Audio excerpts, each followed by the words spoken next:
আসসালামু আলাইকুম সুপ্রিয় দর্শক, আজ আপনাদেরকে জানাবো ইমাম হুসাইন রাদিয়াল্লাহু তাআলা আনহু ইন্তেকালের দিন কারবালায় কি ঘটেছিল।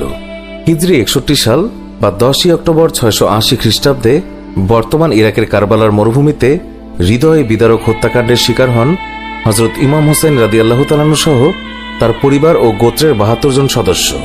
কুফাবাসীর মধ্যে একটি বড় অংশ হযরত আলী রাদিয়াল্লাহু তাআলা আনহুর বড় পুত্র ইমাম হাসানকে মুসলমানদের নেতা ঘোষণা করে।